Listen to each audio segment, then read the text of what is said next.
Hello, friends. Robert Bevan here, author of the Caverns and Creatures series of comedy, fantasy novels, and short stories. With me is Sam West, and today we're talking about the spell Magic Circle. It's a circle. It's great. What's not to love? All circles are magic, if you think about it. Yeah, that's how I feel when I'm trying to help my daughter with her geometry homework. That's fair. It's like this works somehow. There's a This pi is involved and a radius, and there's a diameter, I think, and some sorcery because and I some can't source. understand it. Fair enough. It's been a while, huh? So Magic Circle is third level abjuration from the PHB, minute cast time, 10-foot range, verbal somatic material components, which requires holy water or powdered silver and iron worth at least 100 gold that the spell consumes. So you have to pay 100 gold a pop for this. Duration of an hour. You create a 10-foot radius, 20-foot tall cylinder, which is notably not a circle. It's a cylinder. They're different, and I'm annoyed that they're different. That's stupid. It should be called Magic Cylinder. Anyway. That doesn't sound as good. Great. This magic circle sounds like it's like you see on Dora the Explorer. Anyway, 10-foot radius, 20-foot tall cylinder of magical energy centered on the point on the ground. You can see within range being 10 feet. Glowing runes appear whenever the cylinder intersects with the floor or other surface. So this could just be like floating in the air. Choose one or more of the following types of creatures: celestials, elementals, fae, fiends, or undead. The circle affects a creature of the chosen type in the following ways. The creature can't willingly enter the cylinder by non-magical means. If the creature tries to use teleportation or interplanar travel to do so, it must first succeed on a charisma saving throw. The creature has disadvantage on attack rolls against targets within the cylinder, and the targets within the cylinder can't be charmed, frightened, or possessed by the creature.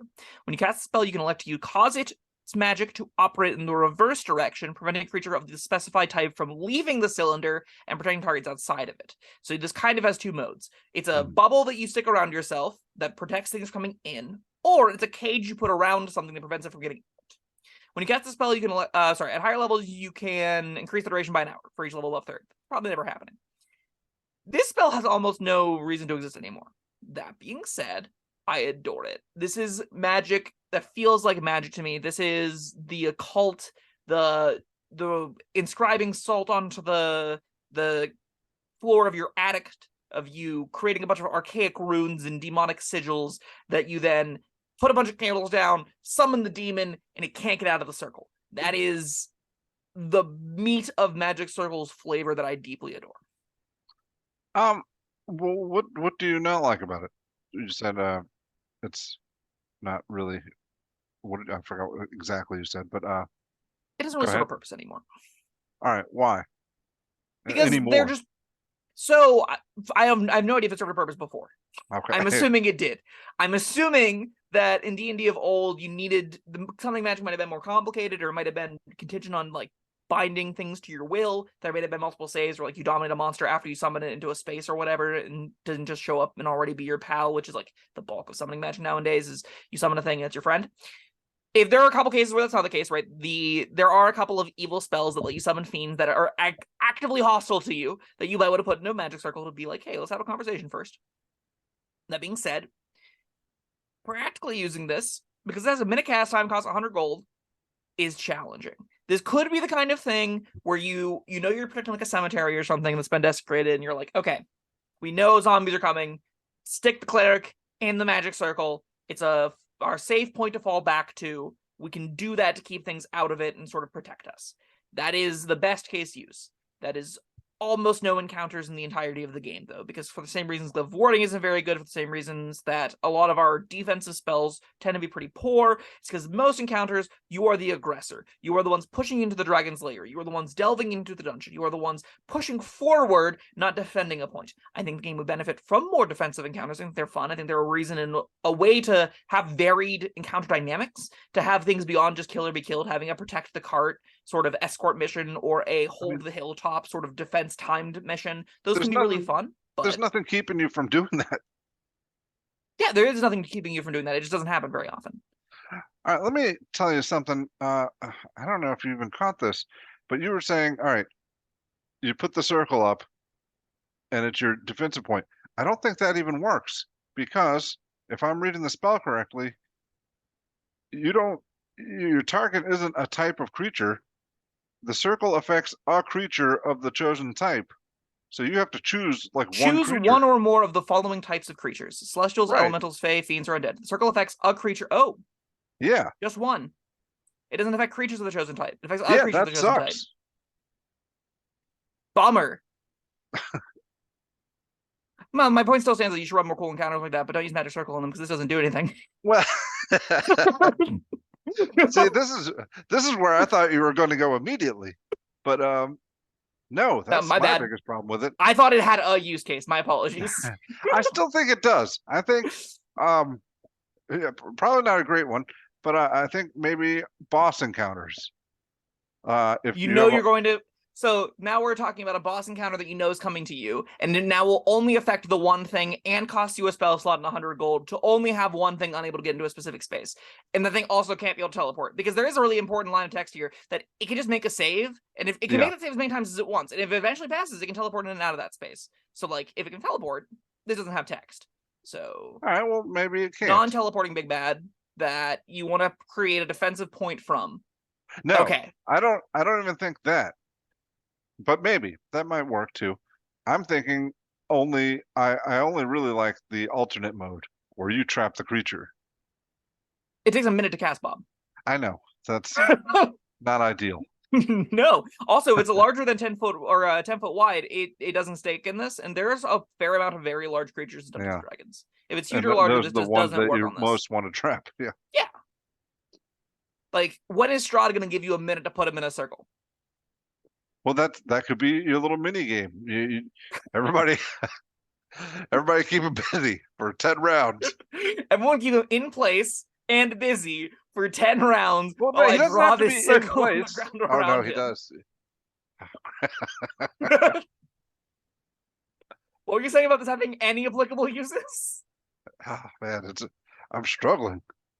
Yeah, I thought this might be so. If you know specifically one big angel or something is coming to kick your ass, and you're up on the hill, and you're protecting from said giant big angel, okay, you put this circle around you, and now the angel can't come into the circle, but it can kill everything else around you. So like, the angel knows to cast fireball on you now because everybody's crowded in that circle. It shoots you with a longbow. It does any other number of things that make this almost entirely obsolete.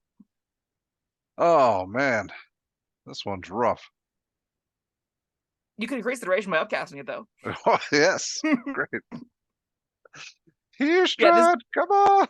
This definitely, the spell definitely reads like something that doesn't belong in 5th edition anymore. There's a lot of spells that came in from older editions because they printed 4 and everyone's like, this is the worst thing that's ever happened to us. How dare you? And they're like, our bad. We'll make it up to you by just giving you 3/5 again, but we'll make it fresh and new. Let new players do it too. And then when they did that, a lot of the complexity that made things like this interesting in older editions that was already kind of on its way out in like 3.5 as it was for like 2nd edition AD&D. A lot of the little numerical number crunchy wargaming elements of the game have sort of been falling by the side. And this was a magical tool for restraining and apprehending and dealing with extraplanar creatures. And the game has just changed foundationally to a point where this doesn't serve much purpose anymore. There are situations where like planar ally and whatnot where you want to summon something evil and you want to stick it somewhere and interrogate it. It can be a really fun encounter that this facilitates. So I don't want to say like the spell doesn't deserve to exist. There's going to just need to, you're going to need a DM to give this to someone for free, like the cleric that's just preparing it or whatever. And you need to have then the wizard that's able to, or the wizard or warlock, get the summoning magic for free. And then you have a big setup encounter where you've learned something's true name. You've done a bunch of the old AD&D adventuring style of obtaining these archaic facts from beyond that let you sort of summon an entity, contain it, and interrogate it for an hour. That can be a fun roleplay encounter that this has a poem doing. 99.9% of table. I've never seen that happen once. I've never heard of that happening before. I just know it can happen. So if you want to run that encounter, this spell can do that. That's not a good enough reason probably for you to ever consider like putting this, like printing this as a company. Like this for the game does almost nothing. It's a waste of reading text. It artificially inflates the length of your book. But like, it's neat that you can do the fun little one-time roleplay encounter with it. Maybe just stick with the DMG. Now, we were talking about Strahd before, and you were saying, I was saying, all right, well, let's beat the clock. Keep him busy for a minute. No, wait. Blair pulls out chalk. No, that's the thing, though. I disagree. I'm looking at the spell description. I don't think you need to keep him in place and draw a circle around him, because this has a 10-foot range. So the way I'm seeing it happening, rules as written, is it takes 10 minutes to cast the spell. You do all your little spell casting stuff, but then when you're finished, the circle appears immediately where you want it. So this is the circumstances in which we're referring to.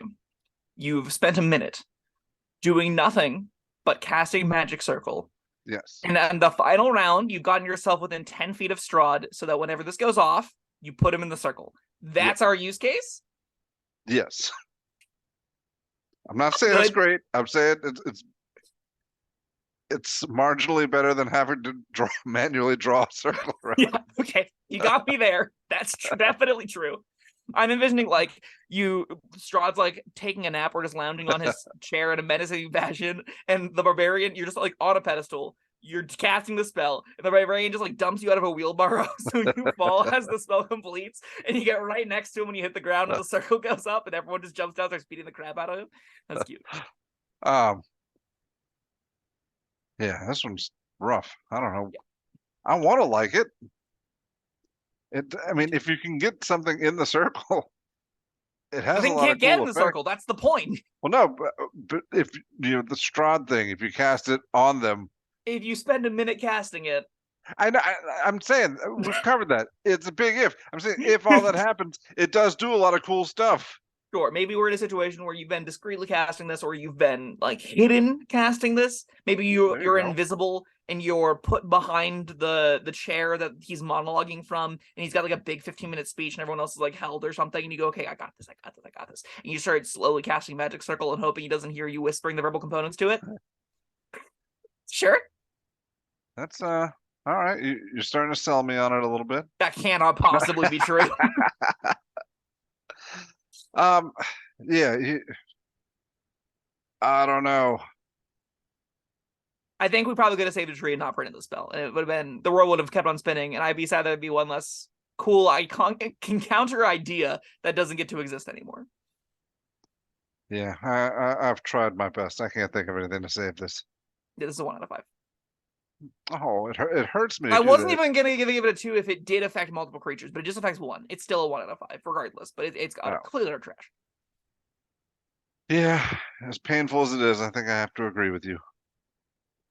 But I would very much like to hear comments about us being wrong. Yeah, I want to hear about that one time in a campaign where you used to trap a demon, because that's probably cool as hell. Or what did we miss?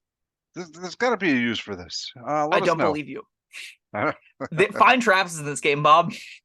Yeah. There's a lot of things that just exist. All right, well, that was Magic Circle. Thank you, Sam, and thank you, everyone, for joining us. Please let us know what you think in the comments, and like and subscribe and all that fun stuff. We'll see you next time. Bye-bye. Thank you for watching. If you found this helpful, informative, or entertaining, I'd really appreciate it if you hit the like button below. You needn't smash it. A gentle tap will suffice. If you want to see more videos like this, subscribe to the channel. And make sure you check out the links in the description, where you'll find my Caverns Creatures series of comedy fantasy novels, Sam's full review of the spell, and other fun things.